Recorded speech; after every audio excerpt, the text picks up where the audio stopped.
Hello, Stephanie. Stephanie has always been a young woman who has been very poised. She carried herself very well. When I think of her, I still see her in that blue and white checkered dress, clicking her heels and playing the role of Dorothy in the school play. My best friend is absolutely amazing. She's a confident, collaborative leader, but she's also compassionate. Any natural-born leader has to be a doer and a manager, so it's really important to try to differentiate those two things, and she can do both. People have asked me, who is Stephanie Terry? And my response has always been, what you see Is what you're going to get. The fact is that she's here at home. You know, you grow where you're planted, right? Stephanie carries with her a sense of honesty and integrity, which is not necessarily at the forefront when we talk about politicians. She's not a typical politician. She understands that being a strong woman and a leader, that you must understand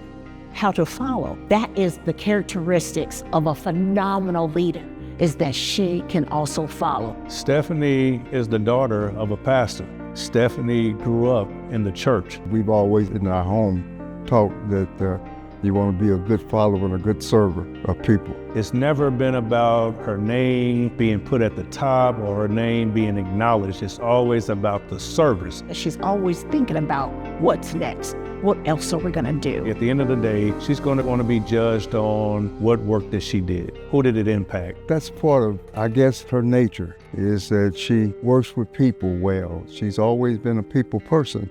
That's just the way she's been brought up. As she stated during the inaugural speech, Team Terry got her to this point, but now her focus has totally changed to Team Evansville. She's just very focused on, how can we, it's always we. What can we do better? How can we serve the community? It's about the service, it's about the goal, it's about the people, it's about the growth, the evolution of how she envisions our city, how she believes that everyone should be treated. She has vision. I think it's very clear from the get-go with Stephanie, when she started her campaign for mayor, that she was for Evansville, and not just one segment or one group.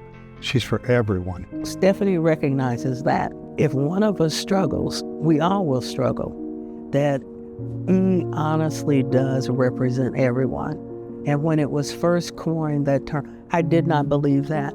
I felt that he was for everyone if you were a certain race, if you were a certain class, if you were in a certain economic position. One of the things that is representative of particularly African Americans in high position, we have a tendency to be looked at as representing the entire culture. And that is a tremendous responsibility.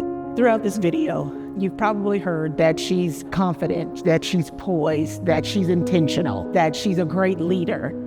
Yes, she's all those things. She's part of her church's community choir, and she may have a voice that is angelic and performs as a soloist, but she also recognizes that in order for that song to resonate with everyone in that church, you gotta have the background. You gotta have the chorus. I'm in awe of her, not so much just because she's my wife and I'm supposed to be, but because of what she has accomplished. Thankful to the people of Evansville for realizing that they had a jewel in their midst that needed to be uncovered. You go girl. You get it done. You stand on your own 2 feet. I tell you, it almost brings me to tears and has at home sometimes. Bossy is proud of Stephanie Terry. Very proud. As am I. I have to say that a gazillion times to Stephanie. Bossy is truly, truly proud of her and who she is, who she will be, and what she will do for this city moving it forward. Stephanie will be an advocate for you. That's who she is. I think she will never stop working for us in the community, and that's something that you can't take for granted. I think and I hope that we'll be able to be a closer city. I'm hoping there will be unity. We're fortunate. You are ready for this moment. The city is ready for you, not only as the first African American, but as the first woman. I have no doubt, and I'm sure nobody in this room doubts, that you are going to be a great mayor for the city of Evansville. She's excited to really help make truly be for everyone. I think we've heard her say that so many times, because when you look at her, and you've seen the wall of mayors, you've seen the picture that's gone viral. When you look at that wall and then you look at that girl, you look at that woman, and you see her and you see what she represents, that's what E looks like. That's exactly what E looks like. We look for great things out of Stephanie. I think the city has a bright future. A bright future. Stephanie, all I can say to you is you go ahead and click your heels because you are home, Dorothy.